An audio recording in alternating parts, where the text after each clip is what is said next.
Every day I wake up as someone else. Every night he comes for me.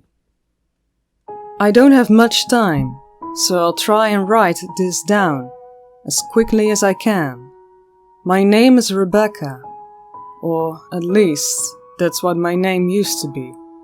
According to my idea, in my wallet, my name is Robert Wilhelm, and I apparently live in some dressing hellscape called Globe, Arizona.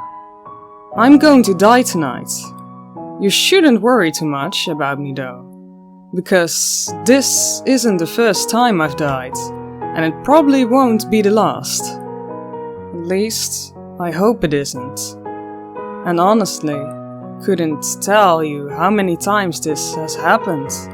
After so many nights of being chased, brutalized, tortured, and eventually killed, it's hard to keep track of just how many times it's happened. But I tell you what I can remember in the time that I've left. As I said to you before, my name was Rebecca. The details of who I was aren't important to know, except of the couple of details. I'm originally from Rochester, New York, and I was 17 when I was murdered. And don't believe what the goddamn papers say about me being a runaway from a broken home. My father may be a broken asshole, but he never laid a finger on me. The man in the bowler hat, however. What is with this stupid fucking bowler hat? I'd laugh at how ridiculous it looked on such a large hat. If it hadn't felt the teeth inside that too wide mouth rip open my stomach on more than one occasion. But you know nothing about that. Because Rebecca wasn't murdered by a man in a bowler after going to the nearest convenience store to pick up some cigarettes with a fake idea. Rebecca wasn't dragged into the darkness between two buildings for a solid 5 minutes, with no one hearing her screams, before she finally fell into painless darkness. Nope. None of that's happened to her. Rebecca ran away. I don't exactly how long I was in the darkness. 1 second it was dark and the man in the bowler hat was laughing quietly as I choked on the blood leaking from the cuts in my neck. The next I was waking up in Omaha, Nebraska, in an unfamiliar bed next to an unfamiliar man. After I stopped screaming and got past the man, whose name apparently was Aaron, trying to calm me down, and I learned that I was no longer myself. I feel bad for Aaron in hindsight. He was a pretty nice guy who was more than understanding considering the circumstances that I thrust upon him. He called Irene, which was my name now, out of work and continued to try and calm me down. He made jasmine tea and listened to the insane ramblings of his wife with a patience that I can only hope to emulate now. He was so convincing and soft-spoken that I started to believe that I was Irene. I was 25 years old and worked at the convenience store. I wouldn't thought that a sad state of affairs, if it wasn't for the absolute beautiful paintings littering the wall and Irene's art room. I remember one in particular of a single red rose in a dirt lot. The dirt and rocks were painted in varying shades of grey, with the only color in the entire painting being the bright, vivid reds of the rose petals. Even if I couldn't paint like Irene did, then at least I might be able to live some of her life through the strange circumstances. Or maybe I was Irene and was suffering from some sort of rare psychological condition. Of course, all of that went out of the window when Aaron went the crash of a breaking window downstairs and just had to investigate it.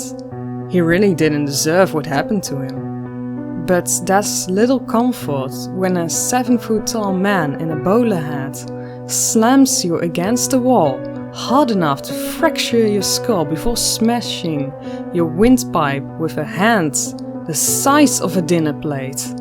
I tried running, but apparently Irene wasn't much of an exercise because I winded myself less than half a block down the street. Even with that, I thought I've gotten away as I didn't hear anything. After another minute, I felt safe enough to reach for an unfamiliar phone in my pocket to try and call 911. I didn't get a chance thought as I felt the inhuman strength of the man in the bowler hat as he pulled my hair with enough force to lift me a couple of inches off the ground and tear a good chunk of my scalp in the process. I screamed just as I remember doing the last night when I was Rebecca in a similar situation.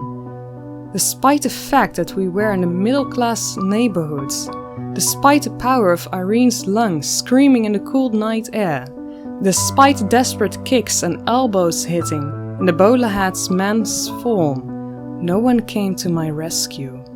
Unlike the last night, he spoke to me, though a smile too wide for his face, with teeth that were just a little too sharp.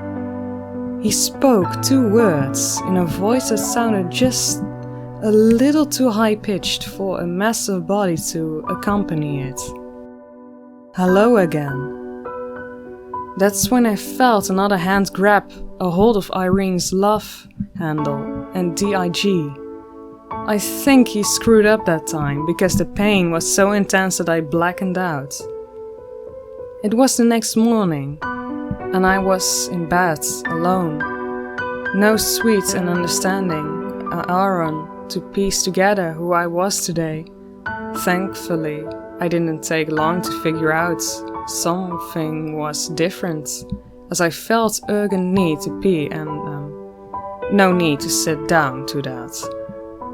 I don't remember who I was that time. Some poor fellow who didn't receive a single phone call the entire day and no hobbies besides an expensive Steam account. That was the first time I tried running for real. I drove from Fort Worth to Albuquerque before a beat-up truck ran me off the road somewhere on the I-40.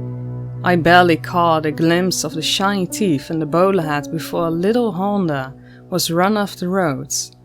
The crash didn't kill me that night. I wish it had. And on it goes. Every morning I wake up as someone else. Every night the man in the bowler hat finds me. Sometimes it's quick, sometimes it's not. And I know for certain is he always gets me. Nothing I've done has stopped him or even slowed him down.